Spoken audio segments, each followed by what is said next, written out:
India India यही बात चल रही इंडिया थी। इंडिया ने अगर छीन लिया तो वो छीन के ले जाएगा। इन लोगों ने तो आज कश्मीर बेच दिया, ये कुछ दिनों में किसको पाकिस्तान, बेचा है? ये पाकिस्तान भी बेच रहा है किसको बेचा है? इंडिया को। इसलिए वो भीख मंगा आपको कहते हैं कि ये भीख मंगा दुश्मन है। ठीक है, तो भीख मंगा दुश्मन ना बने। पाकिस्तान के अंदर एक नई जंग का आगाज हो चुका है। जंग कुछ इस तरह से है कि एससीओ समिट में पाकिस्तान के पॉलिटिशियन, पाकिस्तान के वजीर आजम ने कश्मीर का जिक्र क्यों नहीं किया?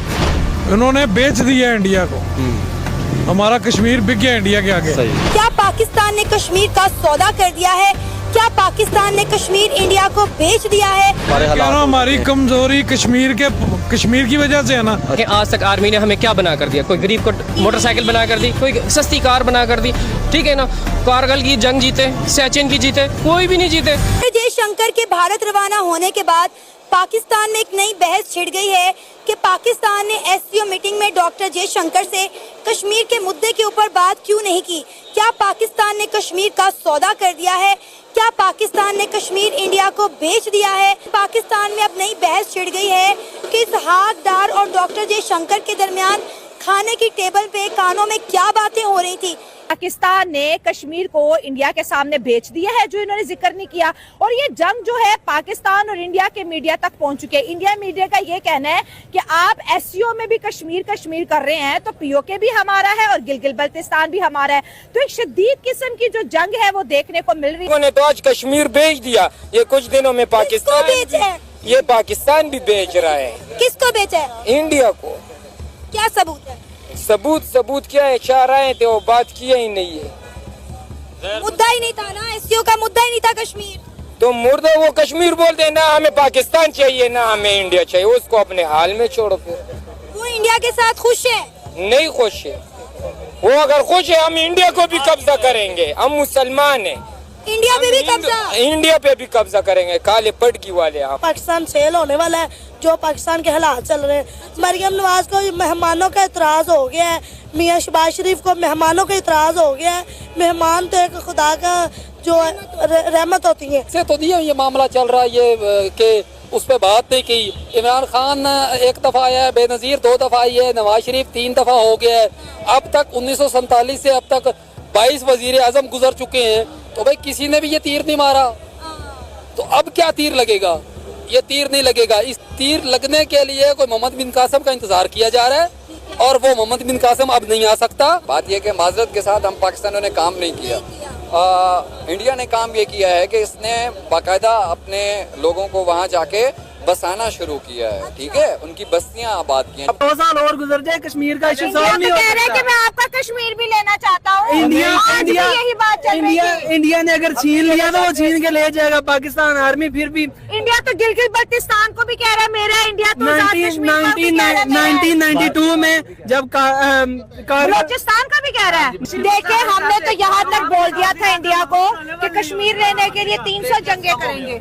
हमने एक भी नहीं करनी, हमारी आर्मी भूखी मर जाएगी। आपको पहले भी कहा है। हम उनसे दोस्ती लगाना चाहते हैं, हम चाहते हैं कि हमारी दोस्ती होनी चाहिए उनके साथ, लेकिन ये नहीं है कि हम उनकी जान लेना चाहें या ये करना चाहें। इंडिया कह रहा है बिल्कुल दोस्ती करते हैं, कश्मीर और गिलगित बल्तिस्तान हमें दे दो। ऐसे थोड़ी है। वो कहते हैं ना, वो कहते करते हैं। कश्मीर है थोड़ा आगे। हाँ, कश्मीर है कश्मीरियों का, अच्छा, ना इंडिया का ना पाकिस्तान। ठीक हो गया। तो वो कश्मीर को अलग ही स्टेट बना देनी चाहिए फिर। तो आप बताएं। मैं भी यही चाहता हूँ कि इस चीज़ को खत्म कर देना चाहिए। जो लड़ाई है वो कितने टाइम से जो चल रही है, जिससे हमारा भी नुकसान हो रहा है, उनका भी नुकसान हो रहा है, वो चीज़ को खत्म कर। कश्मीर की मैं 110 पॉइंट आपको बताता हूँ। जब खान साहब जब अमेरिका मिल के आए थे, उसके बाद खुदा कश्मीरियों को जानता है या कश्मीरी खुदा को जानते हैं कि उन्होंने जो जुल्म किया उनके ऊपर, इसका कोई जवाब नहीं है। उन्होंने बेच दिया इंडिया को, हमारा कश्मीर बिक गया इंडिया के आगे। इसलिए डूबकर मरने का मकाम है, चाहे मैं इंडिया में, चाहे फलस्तीन में, चाहे जहाँ भी मुसलमान रह रहे हैं। कश्मीर ये चाहे सारे इकट्ठे हो गए एक दिन में, मसला हल हो जाता है। कैसे हल होगा सर? होगा कैसे, मुझे थोड़ा सा बताए ना आपके पास। सारा हल होगा अगर हमारी कमजोरी, वो आएंगे हमारे साथ जिस तरह के हमारे हालात, हमारी कमजोरी कश्मीर की वजह से है ना। अच्छा, तो इंडिया की भी बहुत सारी कमजोरी है हमारे पास। कल उनके एक मुसलमान लीडर है, मैंने उनकी कल इंटरव्यू सुन रहा था, उन्होंने कहा मुसलमान इंडिया का, उन्होंने कहा शुक्र है हमारे बड़े पाकिस्तानी के मुसलमान के, नहीं तो हम भी कटोरा लेके फिर रहे थे। तो क्या ये फिर हमारे लिए शर्म की बात नहीं है? ये बिल्कुल हमारे लिए शर्म की बात हो सकती है अगर नवाज शरीफ की इस बात को सीरियसली लेते हैं तो। कश्मीर के लिए बेहतरी हो सकती है पहले। अच्छा, कश्मीर के लिए ये बेहतरी होगी, जो हमारे पास है, जो कश्मीर हमारे पास है वो भी हम दे देंगे, ये बेहतरी होगी। हाँ। एक छोटी सी बात करता हूँ, किसी का दिमाग ये नहीं काम कर रहा, आज से 75 साल हो गए पाकिस्तान बने। हाँ, हमारे 75 नहीं 78वां शुरू। अच्छा, 78 साल हो गए पाकिस्तान बने, सिर्फ एक ही हमारे पास मौजूद है कि कश्मीर। हाँ, बस वोटिंग के लिए। इसकी वजह आपको नहीं समझ आ रही? नहीं। अगर आज कश्मीर का इशू सोल्व हो जाए, हाँ। हुकूमत जो है उसे बजट किसने देना है दिफा के लिए? वो तो फिर आवाम की तरफ आ जाएगा। यही मसला है ना। अच्छा, ये सारा के सारा आर्मी, मतलब आप समझ रहे हो कि आवाम मिलना चाहती है, आवाम मिलना चाहती है। घर जाना है या नहीं? जय हिंद दोस्तों, स्वागत है आपका हिंदुस्तान के दहाड़ चैनल में। तो दोस्तों, जैसे कि आपने वीडियो में देखा, आइए जानते हैं वीडियो के बारे में। भारत ने शंघाई सहयोग संगठन एससीओ के मंच से फिर संयुक्त राष्ट्र सुरक्षा परिषद में सुधार की मांग दोहराई ताकि परिषद को बदलते वैश्विक रूपरेखा के अनुरूप ढाला जा सके। इस मौके पर विदेश मंत्री एस जयशंकर बुधवार को एससीओ के राष्ट्राध्यक्षों के परिषद को संबोधित करते हुए कहा कि बहुराष्ट्रीय संगठनों में सुधार की सख्त जरूरत है।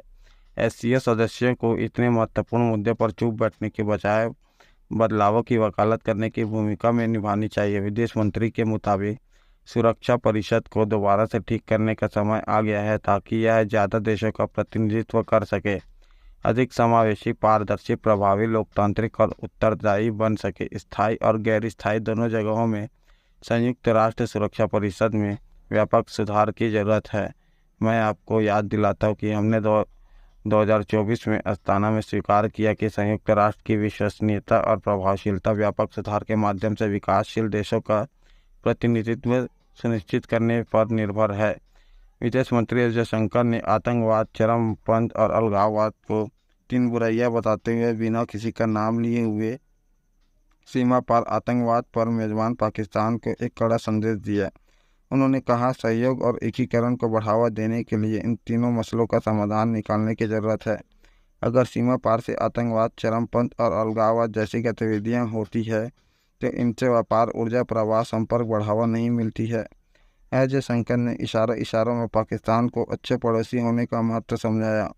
उन्होंने कहा, अगर विश्वास की कमी है या सहयोग की नाकाफी है तो दोस्ती में कमी आई है और अच्छे पड़ोसी होने की भावना कहीं गायब है तो निश्चित रूप से आत्मनिरीक्षण करने और इन समस्याओं का समाधान खोजने की ज़रूरत है। विदेश मंत्री एस जयशंकर ने पाकिस्तान को उसी की धरती से नाम लिए बिना मैसेज दिया। जयशंकर ने शंघाई सहयोग संगठन के एक सम्मेलन को संबोधित करते हुए कहा कि व्यापार और संपर्क पहल में क्षेत्रीय अखंडता और संप्रभुता को मान्यता दी जानी चाहिए और भरोसे की कमी पर ईमानदारी से बात करना जरूरी है। विदेश मंत्री के सम्मेलन में भारतीय रूपरेखा के प्रस्तुत 8 बातों को भी चिन्हित किया, जिसमें एससीओ ढांचे में डिजिटल सार्वजनिक अवसंरचना को शामिल करना और एक धरती पर एक परिवार, एक भविष्य के विचार पर संवाद विकसित करने का फैसला किया गया है। अंतर्राष्ट्रीय कानून के अनुसार निष्पक्ष और संतुलित कनेक्टिविटी परियोजनाओं को बनाए रखना और विश्व व्यापार संगठन के केंद्र में रखते हुए नियम आधारित, गैर भेदभावपूर्ण, खुली, निष्पक्ष, समावेशी और पारदर्शी बहुपक्षीय व्यापार प्रणालियों पर जोर दिया गया। तो दोस्तों, अगर आपको ऐसी वीडियो देखना पसंद है तो हमारे चैनल को सब्सक्राइब करें तथा वीडियो को लाइक करना ना भूलें। धन्यवाद। जय हिंद, जय भारत।